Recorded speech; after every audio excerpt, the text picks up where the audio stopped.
Developing tonight, state troopers have finished an accident reconstruction, part of the investigation into a crash that killed a Beaumont police officer and seriously injured her partner. Here's what we know right now. The suspect, 18-year-old Luis Torres of Port Arthur, remains hospitalized under guard but not yet charged. State troopers believe he was under the influence of alcohol around 2:30 Sunday morning when he crossed over into the northbound lanes of Highway 69 near 347 and struck the patrol unit. DPS has taken a blood sample.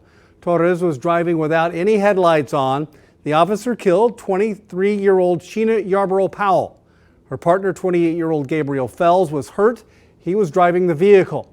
Officer Yarborough Powell died at the scene. She took the oath as a police officer at a ceremony in January of 2019.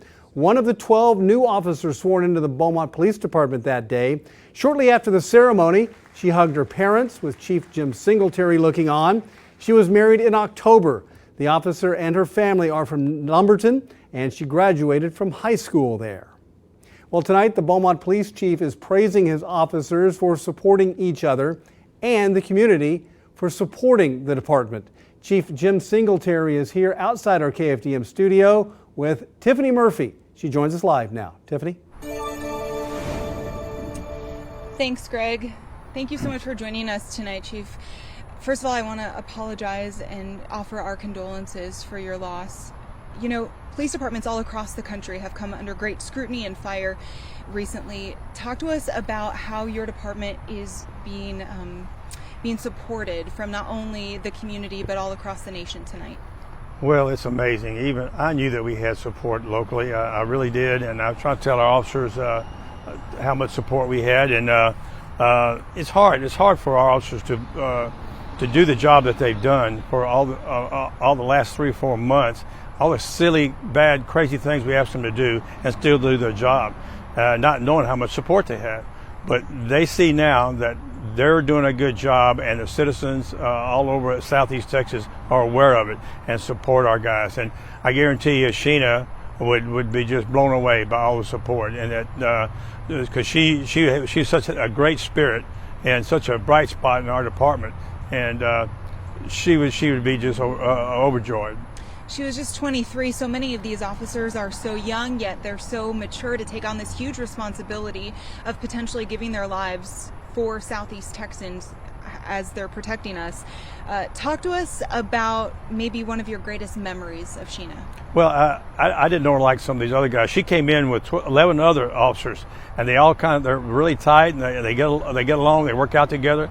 But she would come in the gym with her husband and a couple of other officers. Actually, Gabe Fells, one of the officers got injured. I would watch them, and the workout ethics is amazing. They're just amazing. The spirit that she had, and the drive, and she wanted to be such a success as a police officer, and she enjoyed being a police officer. It's just amazing. She'd come in and basically light up her room with her smile. She was small of stature, but she had a big heart, and everybody respected that. Talk to us about what the community can do to support the department tonight.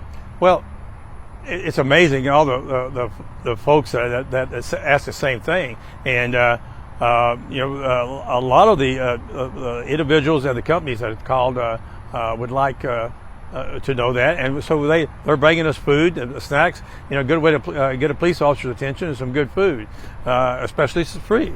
But our officers appreciate that, and that's one way to show it. And the fact, the emails and the text and the phone calls, it means so much to our officers, because they have it rough every day, and to know that they have this much support, it's amazing, and it sure makes them feel better about doing their job. Thank you, Chief, for sharing that with us tonight. We'll send it back to you, Greg.